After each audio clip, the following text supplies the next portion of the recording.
someone with a piece of content. You're trying to, retain someone. You're not actually trying to serve a customer. But when you write a resource, it does this. And this is, of course, what happens when you land on a search engine results page, right? And this is what Google wants. They want this evergreen content that's going to continue to serve customers and continue to be a good answer to whatever query that you're trying to tackle. So what counts as a resource then? What belongs in a library of resources? So the first and foremost thing is that it's an answer to a legitimate and finite problem that your customers face. So you don't start with, all right, what are we going to write this month? Let's, look at a list of queries that we could perhaps go after. Let's take a step back. And again, I'm a marketing director. I'm a generalist. I'm not necessarily a technical SEO, so I understand that I have a little bit of a bias here. But try to zoom out and think about the holistic picture here. What are the legitimate, finite problems that your customers are facing? Where are these pain points? Because when you find the pain points, then you find the queries that you belong, on which you belong. So beyond the answer to a legitimate problem, a resource needs to be really comprehensive, of course. It needs to legitimately answer the question, and it needs to answer a question in a comprehensive enough way that somebody's not going to go to another page to get another answer. Because that's what, lands you on the search and results page. And this one is really important to me. It's expert. There's so much content out there, and I'm going to go on a little bit of a rant. There's so much content out there produced by marketers that just doesn't deserve to exist in the world.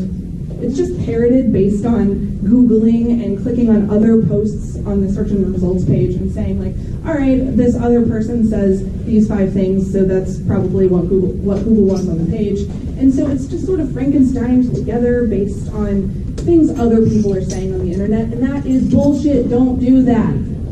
It might work, but it's still bullshit because it's not written by someone who's legitimately expert. A resource, a good resource, that legitimately solves problems is written by someone who has the real world experience to solve those problems.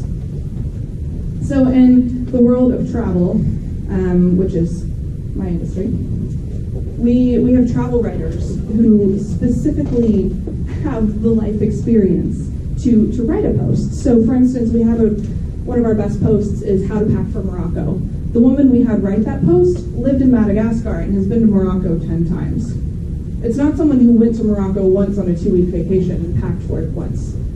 She really knows the pitfalls of what you need to pack, and even as a single solo female traveler in Morocco, those are some specific different things that you need to pack for a trip to Morocco than just one couple going on a honeymoon or something like that. So the expert piece is crucial, and it's not necessarily crucial for it to work, but it's crucial for it to maintain legitimacy and to maintain legitimate trust. Of course, a resource needs to be evergreen because in order to avoid that spiky performance, you really need something that's going to make sense, not just today, but in 6 months from now. We don't even have dates on our posts because of this. It's something that has been kind of tossed around in the industry for a while of whether or not to put dates on posts, and we've abandoned that because it doesn't matter necessarily when we wrote that How to Pack for Morocco post. We do update it every 6 months or so if we need to, but it's an evergreen piece of content, and the customer, the user, can really tell when they read it. And so if you are all of these things, then you are additive to the search and results page. And for me, this expert piece is kind of the missing ingredient that a lot of content marketers miss when they're trying to be additive to the search. So a B2B case study that I worked on a few years ago, I'm going to give you a B2C example too. The B2C example is obviously the company I work for now because it's direct-to-consumer e-commerce. But so this is RJ Metrics. So RJ Metrics was acquired by Magento a few years ago, but when I worked with them in my consulting years, They were an independently operating company. So I was in charge of the paid marketing, and I worked closely with the content team to sort of develop this holistic e-commerce lead acquisition, not e-commerce, this holistic lead acquisition strategy. And what we found at the end of 2015 was that really the only thing that was working was our e-commerce benchmark report. And that was really the only thing driving paid leads. It was the only thing driving organic leads, for sure. And the reason for this is that the e-commerce benchmark report really answered that core set of finite problems that RJ Metrics customers and opportunities, the people that were running demos, wanted RJ Metrics to solve.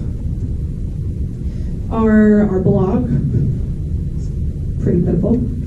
Even our white papers, which white papers were often blog posts that I would repackage and turn into a lead magnet, they weren't doing much in comparison with our benchmark report. So we also had a collection of microsites, which, just for reference, that's something like CLV calculator, and then it goes to clvcalculator.com, and that magically directs you to RJ Metrics. So those worked too, but that wasn't my project, so we're going to ignore it and pretend it didn't exist. So the e-commerce benchmark report. Basically, once we figured out that the e-commerce benchmark report was really the only thing that was working for us in a meaningful way, we pivoted all of our efforts into making it as robust as possible. And we even kind of turned around the way that we thought about our content calendar. So instead of saying, okay, here's the general landscape of topics that we're going to talk about, so data analysis, this is a SaaS company that did marketing analytics, similar to Domo. We instead really focused on these finite core set of problems, which lived in the mid-funnel, but also happened to work for acquisition. And so Janessa Lance, who headed the content arm of this project, nicknamed this the barbell strategy. So on one side of the barbell is your one big thing. This is the finite set of problems that you're going to solve. You start here, which is exactly the opposite of how I learned marketing, which was start with the channels and then figure out, your strategy for each channel. Instead, you focus on your one big thing. You focus on the sort of core competency that you as a company can provide. So you're solving problems with your product. What are the problems that you're solving other places on the way to convincing people to buy your product, whether that's B2B or B2C? So once you know your one big thing, then you figure out how that translates to your channels. Again, you don't start with the channels, you start with the one big thing. So at RJ Metrics, when we needed to do something like a guest blogging spot, or if we had a webinar that we wanted to run, we would pull out one thing from our benchmark report, say average churn rate. This might be one paragraph in the benchmark report. We might have, a couple bullet points by different industries. So average churn by clothing companies, average churn by some other kind of e-commerce that's escaping me right now. But for a webinar, we would turn that into an hour-long presentation. And we would not only talk about, here's what average churn means, here's how to calculate average churn, here's metrics that are related to average churn, like, for instance, repurchase rate.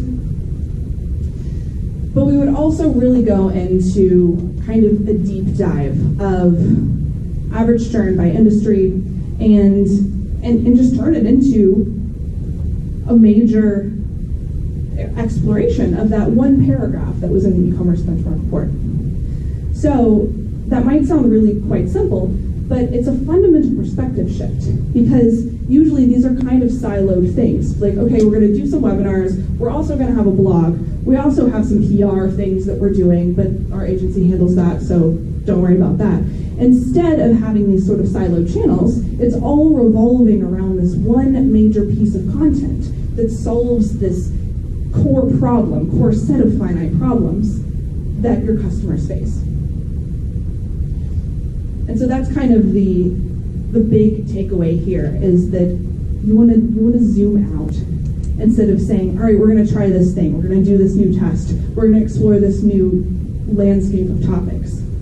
Does it solve a real problem? If it doesn't, then I don't care if it's a quick win, stay focused. Okay, so B2C case study. Who's SaaS in this room? Raise your hand if you're enterprise. Cool, okay. Raise your hand if you're e-commerce. Okay. Everybody else is an agency, huh? All right. Well, anyway, I'm going to talk about e-commerce anyway, even though it's only relevant to literally 2 people, because it's what I do. So, welcome. All right, so I know this is ugly. This was the old site, all right? We're going to leave it up for as little time as possible, because about a year ago, we redesigned our blog. And so this was part of a greater effort to sort of elevate Tortuga in the eyes of the world. And we were applying design thinking to every aspect of our brand. So we redesigned our physical product line first. Our line of travel backpacks is what we started with. And then our accessories, like our day packs, which is the thing I carried in today.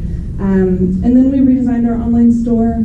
And then when we got to the blog, which we did last, we had a little bit of an identity crisis, because we realized that over the past few years since I had joined the team, we had somewhat unintentionally shifted away from writing a blog. And instead, we had built this treasure trove of resources instead. And this wasn't exactly an intentional choice that we made. It was more of a, okay, here's what's working, here's what our customers are appreciating from us. And through this redesign, we really realized that that was the strategy that we had built. So it's a lot better. That's the homepage now. And I'm gonna walk through this in a little bit, because you'll notice that there is not a reverse chronological feed of posts. And that's something that I think is important for most companies' blogs. It's important to not have it, because it's a waste of your homepage's real estate if you're building a library of resources and not actually caring about a blog. But I'll get to that in a minute. So I want to talk about our sort of content strategy and how it evolved when we really changed the way that we thought about content marketing and stopped blogging and stopped thinking about it as media and really just tried to solve problems for customers. So here's how we used to do it. Marketing funnel, we all know what this is. So we used to have acquisition content that was only meant for discovery. So these were things that were meant to land on search engine results pages. And very typically, these were packing lists by destination. So how to pack for Morocco is one of our best ones, as is how to pack for Thailand, what to pack for Mexico, what to pack on your Hawaiian honeymoon, things like that. It's, pretty dry, but it also solves a legitimate problem. It's necessary pieces of content, and I've even used our own packing lists when I travel. So we used to have this acquisition content, and I used to think about it as first touch and first touch only, and I would not pay attention to really anything else. Then we would write engagement content. So this was content that was really story-driven, and this is kind of the brand-forward content that I dissed Casper for at the beginning. And these would be posts like destinations to visit based on European myths, or how to take a Lord of the Rings vacation in New Zealand. And 10 times out of 10, these would have that sort of very small spike at the beginning in our email, basically, is when that spike would happen. And then they would taper off and never be read again. And then, in terms of moving people from the consideration stage to retention, we didn't really do much content marketing there. We kind of relied on the rest of our channels to push people through the funnel, which worked for a long time. Tortuga's been profitable for a long time. But it wasn't necessarily helping us grow, because we were getting a lot of people up here and not necessarily pushing them through to consideration, conversion, and retention, despite having all of the right micro conversions. So we still have a really healthy email sign-up rate. We would push people to the store, but we weren't necessarily connecting these dots here. So the way that we do it now, I already talked about that.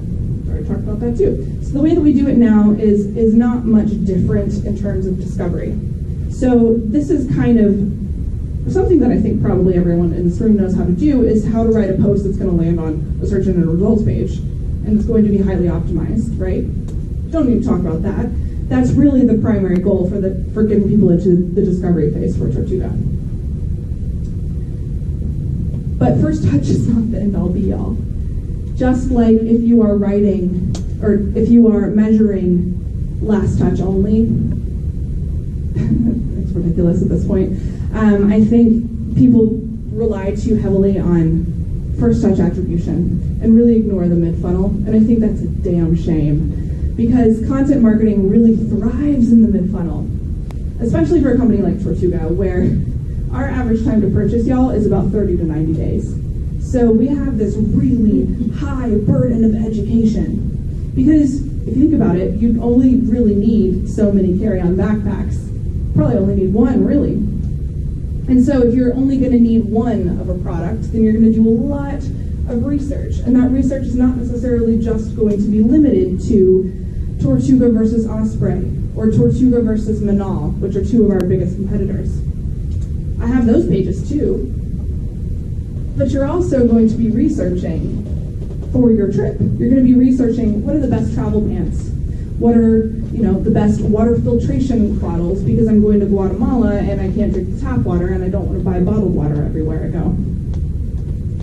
So that's what I mean about sort of zooming out and thinking about what are the adjacent problems that you can solve for people while they're in this stage here, while they're between discovery and awareness, so they already know that Tortuga makes a travel backpack, and they're in the consideration phase. They're really planning their trip at this point, and they still have problems. They might not be product problems, but they still have problems adjacent to the problem which our product solves that we can solve for them. And so that's what really is pushing people down. And so when I started really looking at mid-funnel revenue for Packsmith, which is the name of our blog, our library of resources, I noticed that in April of 2017, this is when we really started focusing on this mid-funnel content. And this was when we were focusing on that engagement content and trying to make that work for the mid-funnel, and obviously it wasn't. But in April of 2017, we really just started solving problems for people in the mid-funnel who already knew about us, already knew that Tortuga made a backpack. And we weren't necessarily talking about the best backpack for carry-on travel or top 10 reasons to pack in a travel backpack. Like, screw that. No, we weren't talking about that. We were talking about the best travel pants. That is one of our highest revenue posts. We do not make travel pants. So, when we started really solving the problems that people were facing in between researching a backpack and buying a backpack, mid-funnel revenue really started to take off. And actually, that's August 2018, but every month since recently, it's been about 300% year-over-year growth, which is pretty cool.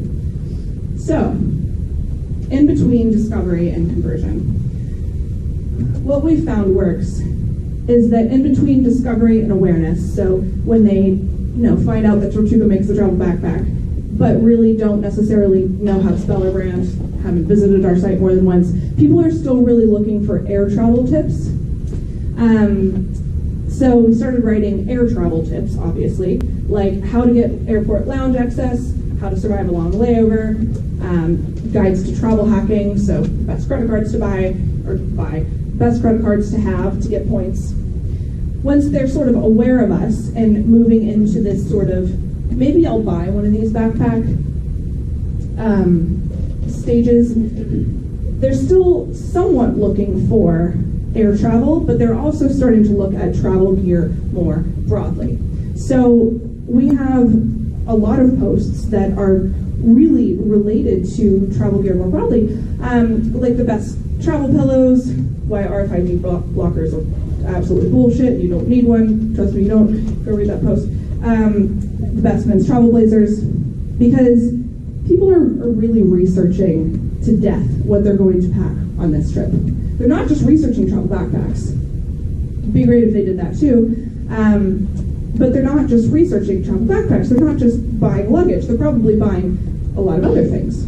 So we're going to touch them in all of those different places. We're going to solve every one of those problems so that they trust us before they even start looking for our products. Once they're in the consideration stage, and they're comparing us to the Osprey Farpoint, which we are $100 more expensive than, or they're comparing us to the Manal, which is a shit backpack. We have all of these posts that really talk about our brand and try to foster trust a little more directly. So we have a long post about why we manufacture in China, because it's truly the best place in the world to make a backpack. I know these tariffs are killing us. Not killing us, our margins are fine, but it hurts. It hurts. So that might be a post that we update to say why Tortuga backpacks are made in China and Vietnam pretty soon. Then we also have sort of product announcement posts. So every time we have a launch, over the course of the 3 months prior to the launch, slowly release details as they're final. Because, again, this is a considered purchase, 30 to 90 days of consideration between finding out that Tortuga makes travel backpacks and purchasing a Tortuga travel backpack. So if we have something coming out in the next month or two that might be a better fit for their trip, I want to let people know that that is the case. Even if it's not necessarily on the store yet, even if there's not a wait list yet, I'm going to tell people, like, hey, this bag has load lifters. Hey, this bag has a Rheoprene, which is a sweat-wicking foam that's usually found in running shoes. So kind of getting really technical so that people can do their due diligence in advance of a release. We also have sort of more industry explorative posts. Like in my industry, there is a lot of backpacks on Kickstarter that just stuff a bunch of features and don't actually add value, but people get really excited about the features because my backpack has like a blow-up pillow inside of it and it's built in, and I definitely need that.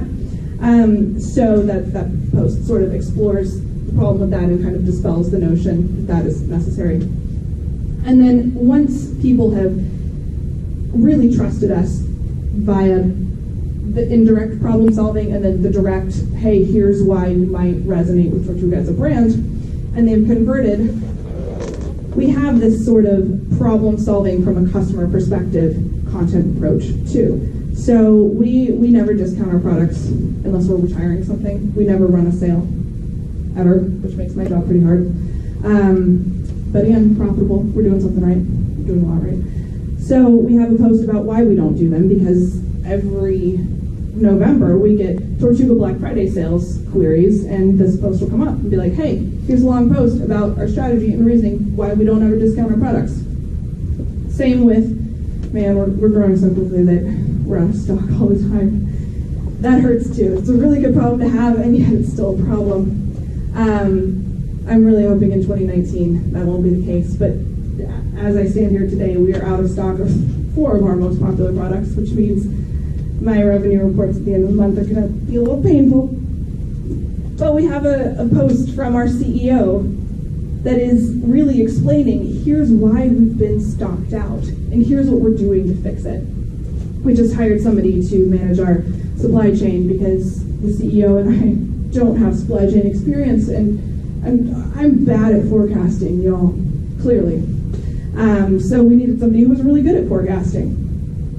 And then we also sort of have this like touching the customer moment where we want to make what people actually need and not what they tell us that they need. So we're going to balance that with customer requests. Like for instance, people really wanted us to put load lifters, which are these like little straps that attach to this part and then this part. So like the backpack up here, and then there's a strap there. And so theoretically what it does is it lifts the load. It doesn't actually work unless you have a rigid internal frame, so it doesn't do much on our products, but it makes the customer feel better. So after 2 years of people begging us to put load lifters on our products and telling them that, hey, that's not actually going to do anything, we put load lifters on our products, and people, lo and behold, felt better about it, despite it being sort of a placebo request. So we talk about that on the blog too, saying like, listen, here's why we haven't done it for 2 years, but we know that this is going to be something that's really valuable to you, so we're going to do it. And so when we do something like that, we really talk about it, and that's the kind kind of place where content marketing can shine in the mid-funnel and can shine in terms of retention too. So it's not just for acquisition, it's not just for landing on search on the results page. About that. Okay, so once you've sort of decided that you're going to write problem-solving content instead of blogging and producing media, what else needs to shift other than this fundamental perspective? So back to the homepage. When you're not writing a blog, how often you post is irrelevant. And I would hypothesize that your customers won't even notice a decreased cadence because, again, they're not coming to your blog or to your site to peruse. They're not coming to entertain themselves. They're coming because they have a problem in their mind that they're hoping you could solve for them. They might be considering your product and wanting to get information on it. They might have seen, in our case, seen all of our packing lists, seen our travel gear, and want more travel advice. So if you've sort of built up this trust by solving people's problems via content, then they might be coming to your site for that purpose. But again, they're coming with something already in mind. Not to say, I'm bored, I'm going to go to this company's blog. Nobody does that, come on. So, back to this sort of reverse chronological rant. If newness is irrelevant because posting cadence is irrelevant, then a reverse chronological feed of your post is really, truly a waste of your valuable real estate that is your blog's homepage. And instead, we think about our blog's homepage from two perspectives. One, the motivating sequence from the Copywriter's Handbook, which is a book that I read in college because I had to, and reference this one section over and over and over again in my career. And so the motivating sequence kind of gets to the idea that you've got to show a problem, and then you've got to solve the problem, and then, only then, do you position yourself as the solution to the problem. So it's not necessarily directly applicable in looking at this page, but the what to bring and how to pack it, this is sort of orienting copy that hints at the motivating sequence. So the problem is that you don't know what to bring and you don't know how to pack it. This page very obviously shows you that what to bring and how to pack it is going to be a problem that we're going to solve for you. This is sort of the TLDR of your one big thing in that barbell strategy. And then of course you have the UX side of things, so highly visible search bar is really crucial, the navigation of course. And then this is something that we tried really recently. So these sections are what we're kind of calling spotlights. And that's an internal name. The customer never knows the name Spotlight, but we needed to call it something just to get our ducks in a row. But what these essentially are prose versions of these links up here. So like travel gear, this will take you to a taxonomical, that's maybe a word, page that will be sort of a list of posts that we've written in this category of travel gear. But if you click on this one, it's going to be a piece of content. It's going to look really quite similar to a blog post. But what it actually is an aggregation of some of the most popular and some of the most valuable to Tortuga posts in the travel gear space. And so it's also, happens to be /best-travel-gear and ranks really highly for best travel gear. And it ranks a lot better than this sort of category page up here. So this is kind of our way of having really rich content to rank for broader keywords instead of just having this like very long tail approach. So travel gear really is one of our best categories, and it primarily lives in between the awareness and consideration phase, but it also helps from consideration to conversion too. However, with this new approach of having the kind of aggregation of the best travel gear in this very long prose style post that links off to different travel gear posts that we've written, we've tried to kind of make this mid-funnel category be a little more acquisition. And it's starting to work. This is a really new approach for us. We just launched this project 5 months ago. So it's only just starting to pay off because in the world of content marketing, things are slow. 5 months is nothing. I don't even look at data really until 6 months afterwards. So it's just starting to pay off, but thus far, this is a really interesting strategy for us. And so thought I'd share that. It's new. Don't know if it's going to be a long-term thing, but maybe try it. Okay, so before I get to questions, I have one more thing that I think needs to shift, and that is your expectations. So not just expectations for growth, but expectations of your team and sort of the scope of the project that you're going to be working on when you're writing a resource instead of a blog post. It might take a freelancer 3 hours to write, 10 places to visit before you die. That would be actually a slow freelancer. I could write that post in 30 minutes. And so if you're used to paying people for a post that takes 30 minutes to write without any research whatsoever, and you're used to building in your Gantt charts of content, and with that in mind, then you got to shift some things. Because a resource that deserves to be on a search engine results page is highly researched. And it's not just researched by Googling other things. And this is a mistake that I've seen some colleagues fall into before. They're saying, well, it takes us, 2 days to put together a post like this. And so it's going to take 2 days to put together this, new strategy too. Make sure to give yourself and your team the breathing room to actually do this well. Because if you're not going to do it well, it's not going to work. You got to really give it the old college try. And I've been that person on the other side. And I've been it pretty recently, so that's why it's kind of important to me. Because, I'm a director now, but I haven't always been.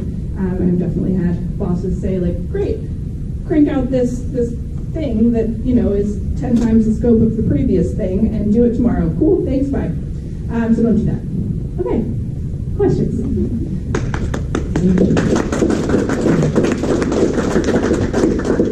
I'll start off. Does that work?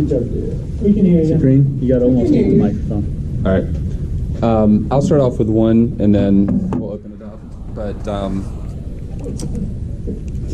I don't know. With so when you were doing when you were talking about your funnel management, and I kind of took away that you guys look at the whole travel timeline from when someone books something to when they're experiencing new problems along the way to planning for their trip, and you've sort of lined up kind of your blogging calendar to kind of hit those touch points within that timeline. Can you speak perspective to Tortuga and having kind of like that backpack travel kind of theme versus how a strategy might, because that's I can see those touch points of people searching for slacks, for pants, for coats, for everything, and then I'm going to need something to pack all this in, right? How do you square that? Like if you guys started offering a kid's backpack for school, right? How would that kind of change your focus with your blog strategy, with having something that's kind of another experience area from the travel experience area? So breaking into kind of two different areas. Does that make sense? Yeah, it does. That's a really good question. So one of the reasons that we actually haven't done a kid's backpack is because of that, is because of brand fragmentation. Because it's not, this isn't just a question of what's the taxonomy look like here, or like how do you separate this very different set of problems from the set of problems that we're already solving. In that sense, like is this a brand fit question? So in the very future version of Tortuga, we'd have a separate brand that did kids' backpacks for school. Because we want to really stay focused. And I know that's not, that's not the easy answer. And it's maybe not even a helpful answer. But we at Tortuga are a brand that believes in doing one thing and doing it well. However, if I were at a different company that wasn't Tortuga and didn't necessarily believe in that, I think that I would have a really in-depth conversation with a UX person to try to figure out how to serve a very different cohort of people coming to the very same site. And so, like for instance, somebody who is a parent searching for a kid's backpack for school is going to be an entirely different person than the Tortuga audience, which is a 30 to 45 single person going on a 4-month trip to Europe. I did that. Those are two very different people. Right. And so if you have two very different customer cohorts, then I think you almost have to create a new experience for them in some way. And I don't know what that looks like, but that's where you apply design thinking. And design thinking is really talking about the problem and not arguing about two solutions or more solutions. So you don't have these sort of, I think we should do this. No, I think we should do this. It's really like, okay, what's our problem here? Our problem here is brand fragmentation. Two products that don't make any damn sense together. So what do we do to serve this one very different product from this other very different product? Does that mean we have two different sites that are two different entirely, I don't know, focused libraries of resources? Maybe. But at that point, I think it deserves a step back and not just saying, okay, how do we pigeonhole our content strategy or our existing asset, which is the blog, into this, really fragmented approach. It's more like take a step back and, okay, here's our product landscape. How do we solve a problem for this person and what's the best experience there? Great, now how do we solve a problem for this person? What's the best experience there? Those might be two different sites. So that's what I would do. Yeah, sounds great, yeah. One kind of question, I would like to know your opinion about something. Great. For example, we are travel writers, and something that we have realized. Hello. One of the things that we have realized is for example, I have traveled since I'm 2 years old. So I have been more planes in my life than I can count. And me too. So I know how it is to pack your carry-on, what you can allow, and it's kind of what you already know, and you assume that everyone knows. And something you were talking about hiring an expert is that sometimes experts can forget that. That's and you true. need to actually step out of what you know and pretend you don't know nothing. Yeah. Because one of my famous posts is what to carry what to pack in a carry-on is a hairbrush allowed, and I was like, how is that a question? Right. And because I have always traveled with that, so it's not. But if someone is traveling for the first time, right, that might be really important. So, what's your opinion about hiring an expert, and also in a way telling them step out of your expertise and think as a regular person that have no idea? So that's a really good question, and that I think is the role of the editor and the role of me, because a marketer really needs to deeply understand their audience and be truly fluent in their audience. So I'm also an expert traveler. I've spent many, many months traveling full time. So I understand how it's easy to forget that sometimes for someone, just even packing just in a carry-on is difficult, because I usually pack just in a day pack. Right? And so that can be tough. But because I am really so fluent in our audience, I'm able to kind of put together these. We do it via a brand site, so we have this, site where I've written down all of our product positioning, basically a brain dump of here's what our product does, here's who it's for, and here is 10 million things about our customer that might help you understand who they are.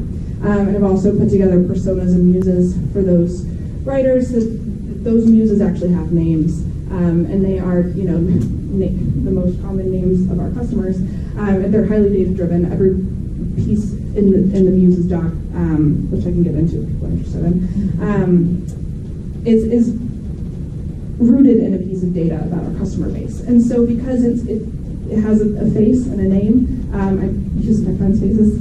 Sorry, friends.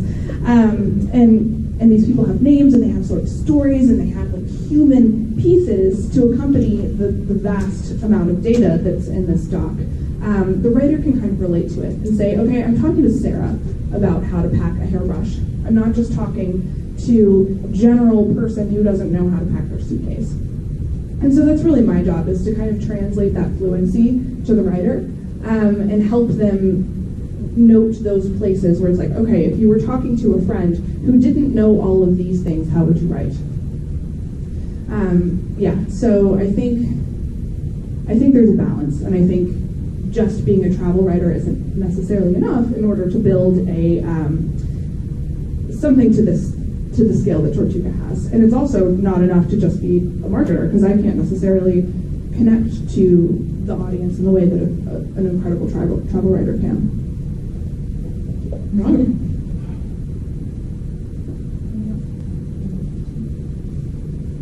Patrick? Yes. Just out of curiosity, like, I love the approach where you're talking about like all things travel, credit cards, and plans.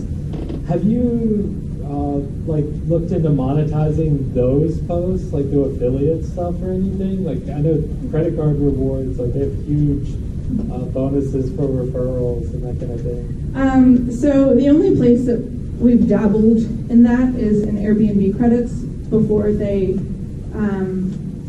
made some changes to that, and so that's not really that beneficial to us anymore. But for a while, our Airbnb credits paid for our retreats, which was great.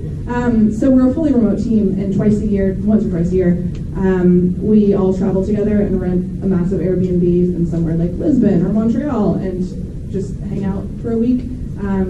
And so it wasn't necessarily monetizing, it was more, helping out with the P&L in a different way. But yeah, honestly, we want to stay focused. We do one thing and do it well. And if I'm going to write a post, that post better, keep us focused on selling travel backpacks or day packs or, this new business travel collection that we're launching next year. It's fine. It's really exciting.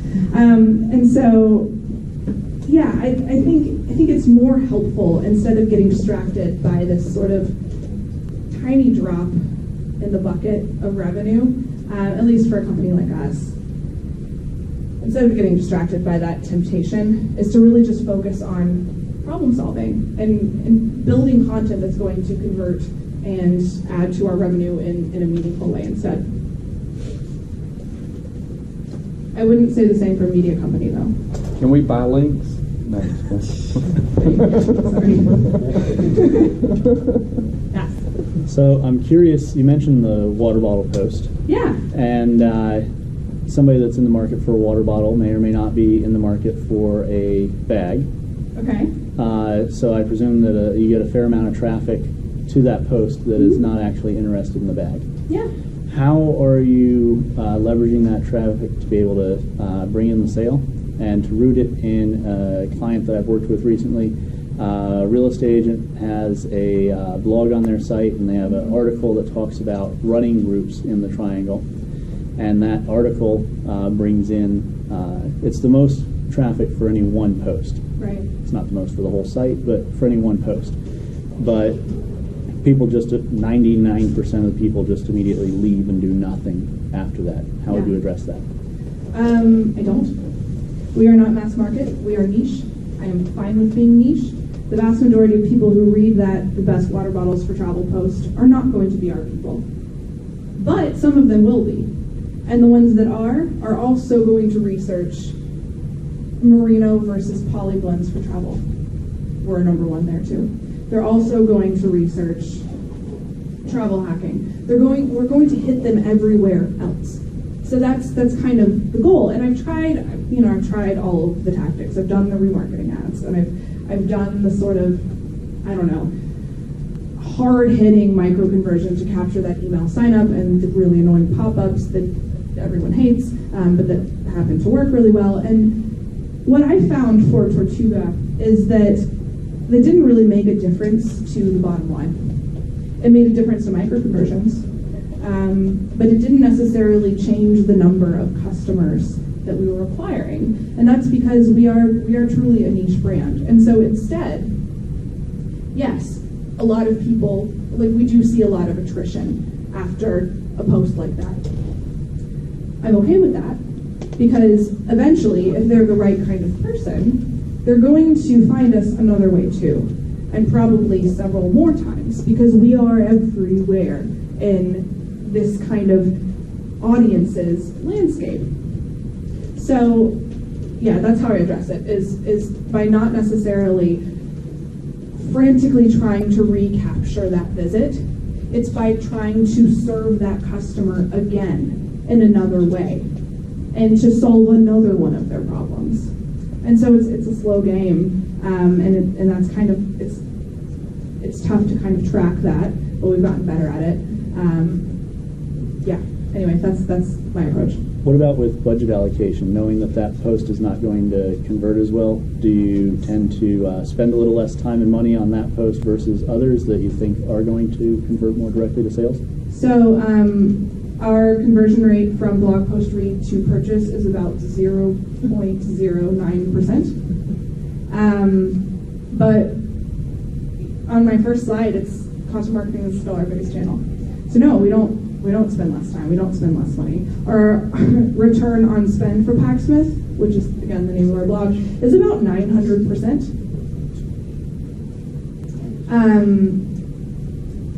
So no, like we're doubling down. It's about really it's a volume game, and so each post might have a relatively crappy conversion rate from view to purchase, but it's still a high enough volume because we have so many of them that it's meaningful. I have another, no question, but I want to hear your opinion Sure. about where you guys were talking. Yeah. Because something that I realized is that sometimes where you want to give the answers to people, it's not just to get a sale right then, when a lot of people are looking for that, but it's like building trust. Yeah. If you get your answer all the time and you see that name all the time, it's like seeing a billboard on the way to work. If I see it every time I'm looking for an answer and it gets replied by the same person, I'm gonna trust whether you're selling, and eventually I'm gonna be looking for that. You know. So for example, when you I always say if let's say I'm looking for a new phone, and I read this newsletter or this article from this guy, and every time that I'm looking something phone related, he's like the one that shows up. Whenever I'm gonna be buying a phone, I'm gonna go first to listen to him. Like it's kind of like building a trust and a relationship, and it's not like each person is gonna read the post today is gonna buy it, but maybe 6 months from that moment will buy it, but there's no way to connect the dots. There is a way. There sure is. It's a page path report. So the way that we do it is not just by saying this water bottle post has a 0.09% view to conversion rate. It's by saying people who looked at this kind of cohort of travel gear posts and also looked at a packing list in the past 6 months, and then also came to us and looked at a post on the lab, which is what we call our kind of really product-focused posts. So where I talk about our launches, where we talk about sort of the behind-the-scenes stuff, like why we manufacture in China, here's the ethics behind our factories, and sort of like more direct trust building. So we break it down into that and really prove this theory of trying to serve people in different places, which is what you said, of like really building trust over the long haul. And again, like this requires a lot of patience. I used to work at a PPC marketing agency, and this took me a while to learn this patience. Because, when you're used to this kind of direct response, immediate payoff kind of situation, this is really a big shift. So, yeah, there is a way to really get at that data, but it's not necessarily something people are typically set up to do, and it's not something that you can set up tomorrow and be able to run that report and prove it tomorrow. You got to kind of set it up and let it churn for a year, and you got to have a CEO who's on board with that. So if you buy into the theory, sure, Tortuga buys into the theory. Very obviously we do, but yeah, there's a way to do it. It just is a way that people aren't. Yeah, it takes too much time, and it's like. Yeah, a lot of marketers don't want to play that game, which is why we're winning at it. I have a question. Yeah. So say you work for a small to mid-level agency and you're Sure. wanting to implement that sort of strategy, but obviously you don't have as much, as many resources to really do it. What would you suggest for starting to shift that direction? What kind of agency? I've worked for several different agencies, so I would say maybe a 25-person digital marketing agency. Okay, so more holistic, not just I guess more multidisciplinary. Right. Yeah. Okay. Yeah, like SEO, link building, social media, blogs. I mean, at that point, I think it's really the relationship between your agency and the client. There has to be deep trust there in order to impact a company at that fundamental of a level. Because the kind of perspective that I'm recommending is not just a content perspective. It's really a marketing perspective. And it's not even just that. It's a product perspective too. Like I'm a member of the product team at our company too. I'm on the web team. I'm on every team except for customer service. And that's because this general perspective is fundamental to the way that the company operates. And so trying to steer that shift in a big way, this might be cynical of me, but I'm not necessarily convinced that that happens with an agency. I don't think that starts with an agency. I think that starts with the leadership of the company, and then you bring on the agency with whom those values resonate. And now what about for the agency's inbound marketing? For like our own. So it's, we're a smaller Right. agency, right? And so Right. I've done a lot of the content that's usually Yeah. what I do.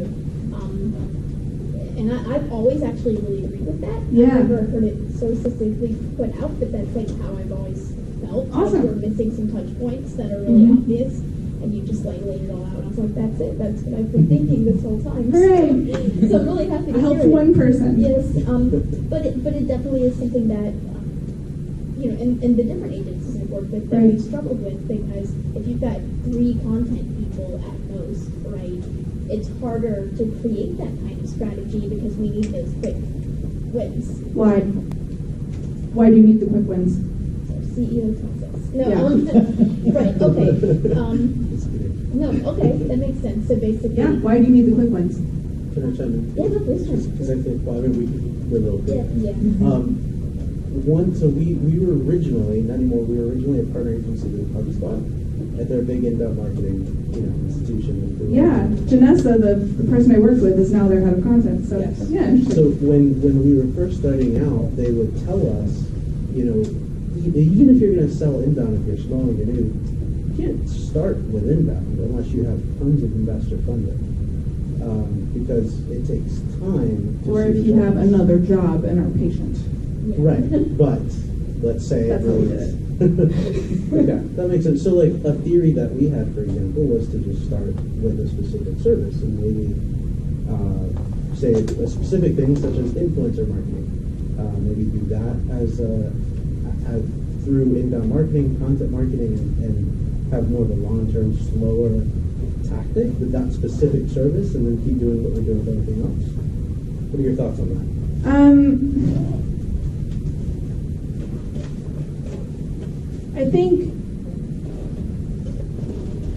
I think content always needs to be a long game. I don't think content should seek to have a quick win. Agreed. I think that's the role of something like a Facebook ad, or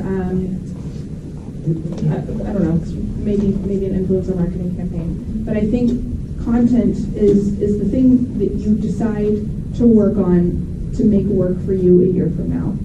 And it's so easy to get distracted by like the clickbait strategy, the brand journalism strategy, and that's kind of my big recommendation is to not do that. And I understand the sort of, I guess, need when you're spinning up a new company to become, cash flow positive as soon as you can. But I don't think that trying to accelerate the speed at which content marketing works is the way to do that. And I'm pretty dogmatic about that. So I think it can play in tandem with other things that you're doing, and people, yeah. That was the main thing, because I was nervous about splitting it up, I guess. Would it be possible for a company to incorporate both tactics, I guess? Like a quick win and content marketing, and have those be two Yeah, separate for things. example, if everything were to switch to content marketing and we just didn't get any leads for the next 6 months or so, Right. that would be. I mean, content marketing is not our only channel either, by any means. It's our biggest channel, and that's our most important channel, and it's the one that we can rely on most reliably. couldn't think of a synonym there. But it's certainly not our only channel. No, of course content marketing plays in tandem with other things. I still think that you sort of zoom out and say, what's the finite set of problems that we're going to solve for our customers, and how does that apply to different channels? And you start there, and you don't start with, we're going to do influencer marketing, and we're going to do PPC, and we're also going to do SEO. But instead, you sort of like get to the core of what you're trying to do as a brand, and then figuring out how that applies to different places. But it doesn't necessarily mean, okay, devote all of your time into solving problems via the written word. That's not what I'm saying. I'm saying if you're going to do the written word, here's how you do it. Yeah, but of course you have to have a direct response funnel too. Yeah. Cool. That makes sense. Thank you. You're welcome. All right, Taylor, thank you very much. And are you going to be around for Yeah, a minute or two? of course. Thank you guys very much for coming out.